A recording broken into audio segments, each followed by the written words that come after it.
Well, here we are on a beautiful little beach in tropical North Queensland. We decided to stay the night here, and we had a lovely campfire. It was a beautiful night, so nice.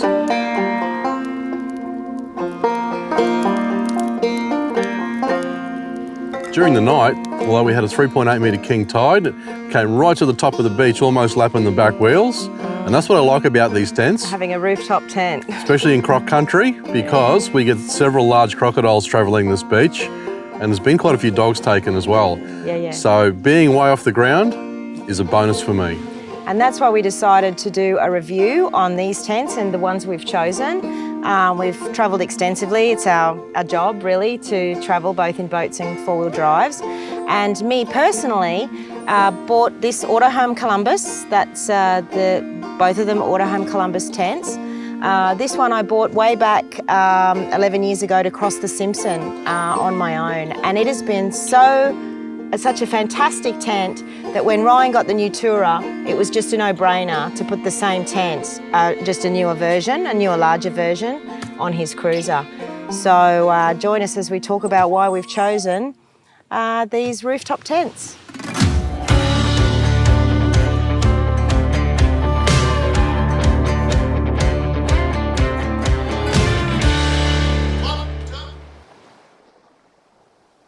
So way back in 2008, 2009, when I was planning a solo trip with no experience four-wheel driving across the Simpson Desert into Arnhem Land in the Cape, I wanted a rooftop tent that was easy to get up. I have a bad shoulder, so it needed to be easy to erect. There was only a couple on the market then. One was the Autohome Columbus, this one from Italy, and the other one was a South African brand. And I was when I was setting up the car and talking to four-wheel drive shops, a guy overheard me and he said, I just went on a Cape trip with my mate with all the bull dust. I had the Columbus, he had the other one, and his bedding got full of dirt and bull dust, and this one didn't. And he said, spend the extra money and get the good tent. So I took his advice and I did. And I guess the wonderful thing that I liked the most about it was really streamlined look, only one clip to open, and just looks really nice on the car. I cannot speak more highly about these tents. After a decade of adventures, it's still in amazing condition like the day I bought it. I've never had to fix anything on it, although I have recently painted it black because when I bought it, I could only get the white, and I've always wanted it to be black. And of course now it matches the cruiser. So when we bought Ryan's cruiser, it was secondhand, and it had a different brand tent on the roof. And we put it up in the driveway. It took about 17 minutes. It took quite a while to put it up because you had to put, it was an open clamshell like this one, but it sort of hung out and it had little struts to put up, otherwise it flapped. And it was really thin tent material. Yeah. And even just in the slight breeze, it was making a lot of noise. So we thought it's going to be really quite difficult. And that's why we decided to spend the extra money and put the Autohome Columbus on it, because I've had so much joy and so much travelling, and like the day we bought it, the one on my car. So this one's a good one, look at it. Oh my God! And the fabric is amazing after 11 years. It's like brand new nearly. It breathes. It doesn't flap in the wind, so it doesn't make any noise. It's really light. We don't get covered in condensation. I don't know how that happens, like a normal tent. It's very waterproof too. Very waterproof. We've been in cyclonic weather. Cape Melville. Cape Melville. It was so windy and torrential that we didn't put the struts up. We didn't tighten the struts because we don't normally. It was 45 knots of wind. Yeah, and the whole thing was coming down on us. So you do have that. You can push them up and just tighten off the struts. But we never got wet. Only when I got out in the middle of the night to put all the stuff away because it started pouring. But it was a no-brainer to put one on the cruiser. Now, when it comes to mounting these, it's very easy. With vehicles, most vehicles just have your standard roof racks of different shapes and sizes. The beam going across here has a bracket underneath it that bolts down, and it has a slider on it as well underneath there. So very easy to bolt to a standard roof racks, but on this one here, on the back of the camper, on the cruiser, we had to make a custom one. You could fit these kind of things on those racks, but because of all the internals in here, it was hard to mount standard roof racks up inside. So we had to mount them on the very outside, which meant we had to get aluminium frames made all the way across. That was very easy actually to make as well. I made it at a mate's place. She's arrived, about to take her out of the box. We've got to make up some brackets, install them for the roof of the new cruiser.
So mounting is not an issue. It's very, very easy. And if you do have to get some kind of custom work done, just go and see your local boilermaker. I'm pretty sure they'll help you out and get you going. So one of the advantages of this tent, and what I love most about them, is the ease at which you can set up and get going in the morning. It literally takes seconds.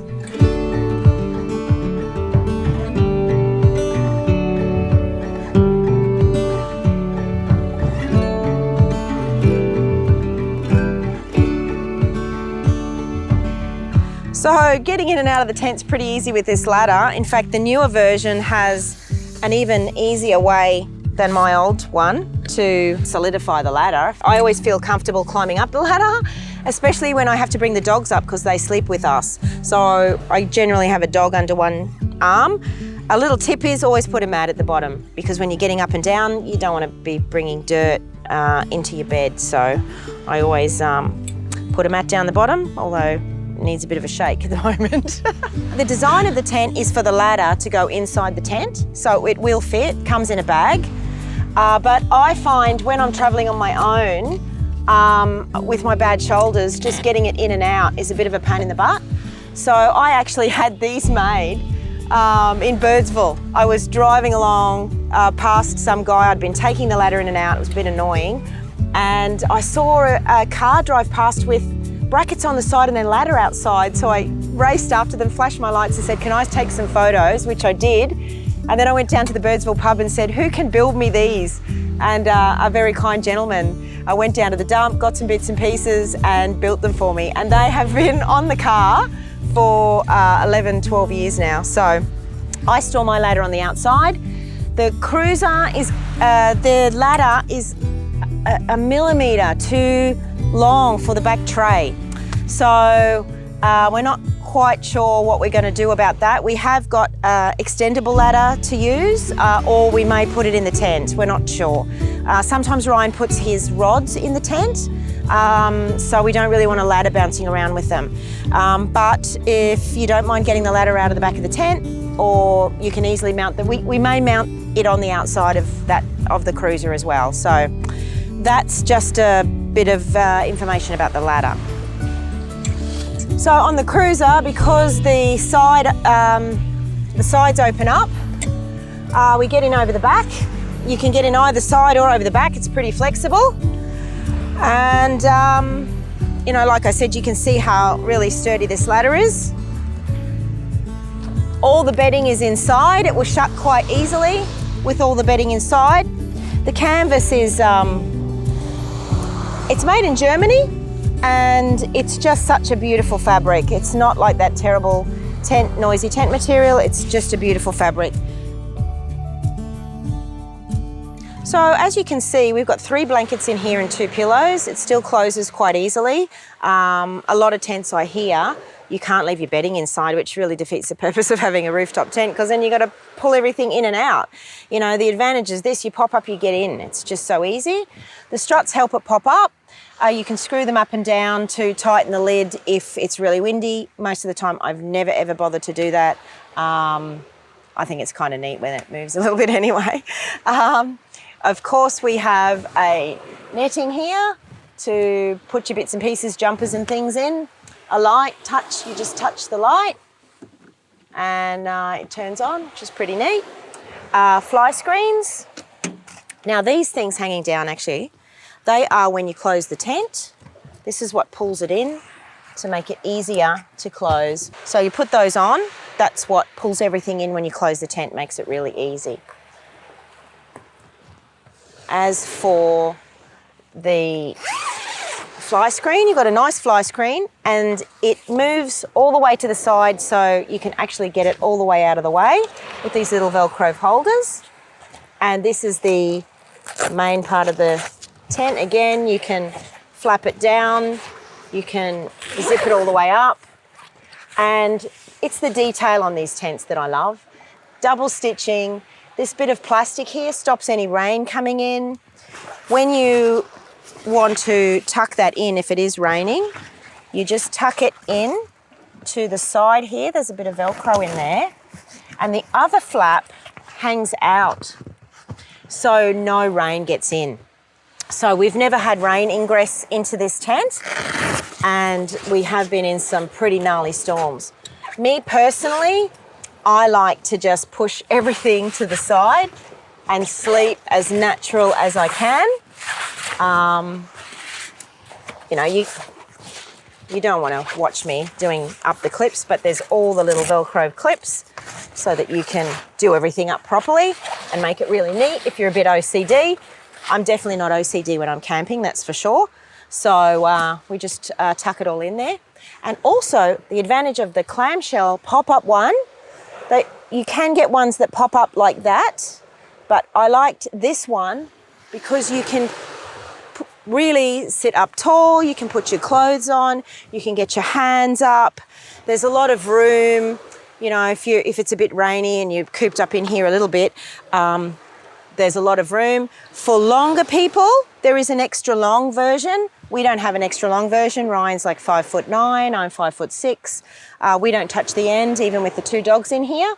So it's insulated, it's cool in summer and warm in winter, except crossing the desert, I will say, and it was pretty cold. but for up here in the tropics, you know, the insulated fabric is marvellous.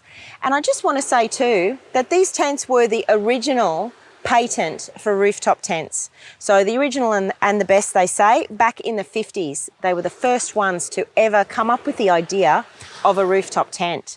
So they've had plenty of time to get it right. So you've got plenty of flexibility at the back. I personally like to leave everything open and look at the stars, which you can because the top is a little bit further back from the bottom. So it gives you a beautiful open air feeling. But sometimes in the desert, when there's a lot of dew comes down, you will get a wet head. So you can fix that just by putting the fly screen down. And of course the fly screen's perfect for bugs, which also sometimes get about in the outdoors. They just zip down. It's that simple. Then you've also got 2 other outside pieces outside the fly screen. This particular one has a window in it, so it's the heavy duty cover. Or if you want to not get dew on your head, you can put this down and still see out to the stars. Or if you like to have complete darkness when you're sleeping, you can put the next one the next level down. And if it's really rainy, you might want to do that. And that's this one. Again, it's got the beautiful plastic rain cover over the zips. This one also goes down on the outside, so you've got a double coverage if it's really teeming down. So it's just really well made, and you're really well protected in here from the elements. So this is the smaller model. This is on yours. My this is old favourite. 11 years old or more. Oh, yeah. It's done extensive trips, had a lot of use, and as Look you can at it. see, it's Looks new. still in very good condition. The fabric's still great. This has been up and down a million times. And this has been through tons of bull dust. It's been, You know, it is. I lived in it for 3 months at one stage, Yeah. across the Simpson Desert, went up to Arnhem Land, went up, did the Cape, the Gulf, Kakadu, yeah, all off-road, apart from Kakadu was not off-road. At the Savannah Way, I did the whole thing off-road. And yeah, it is no dust. The only dirt that gets in here is from our dog's feet. That's it. Your dog's feet. So as you can see, it's not quite as roomy. Like, Yeah, we're a bit closer together now. you can still easily sleep. We have still done plenty of trips, the two of us. Oh yeah, it's for two people, it's still good. Yeah. Just yeah, depends if you sleep with someone who likes to sleep that way. Yeah. And this way. You're having a And then you're picking on me. Oh, just a little. You know who takes up the most room is the dogs, not me. Yeah, I know. So yeah, they're the same length. The medium, the small, I think are the same length. Still plenty of room, but yeah, if we both, lie down or lie on our backs, there is a little, well, there's that much less room. Yeah. So, Yeah. Makes a big difference. it does. Well, this is the medium-sized one that we've put on this camper. So much more room than the small. Yeah, the small was too squishy for two people. It was set up for one person to travel in the Pajero. But when Ryan joined me, when we got together, it was difficult to sleep because you couldn't roll over. If you rolled over, you woke the other person. I like to sleep also with my leg up, which you couldn't do in the small. I mean, we have done a lot of trips, the two of us, in that small, don't get me wrong, but the medium is a lot better size if you want to go long term and have a really comfortable sleep, especially with the two dogs. Yeah. Because you really can, you can spread out a lot more. With you lying down, it is a better choice, in my personal opinion, for two people if you want to travel long term. Yeah, oh, for sure. And you don't want to leave the dogs out there with the crocodiles, so they can sleep comfortably down there. And this one, it's surprisingly, it's only that much wider. Yeah, but it makes a big difference. It makes a huge difference. yeah. It's like going from a one-bedroom apartment to a penthouse. We're actually thinking about getting the next size up because we can fit it on this truck. Yeah. Just because, we're old. And when we camp, we like our sleep, and we have a king bed at home. And so we're thinking potentially, but they'll have to bring that one in specially for us. And not many cars can take that on the top. No, but I think a can... medium is a really good choice for everybody. Yeah, I mean, this vehicle has the big camper on the back. It's big and wide, so it can take that extra large one. But most vehicles, you'd go past the medium. You don't need to go past the medium. No, you There's don't. Plenty of room. We're just fussy. But it is. You're just fussy. Yeah, I'm fussy. But it is, it is very roomy. I love that you can sit up. It's, the view. Like, I'm just looking up at the clouds now. I love it.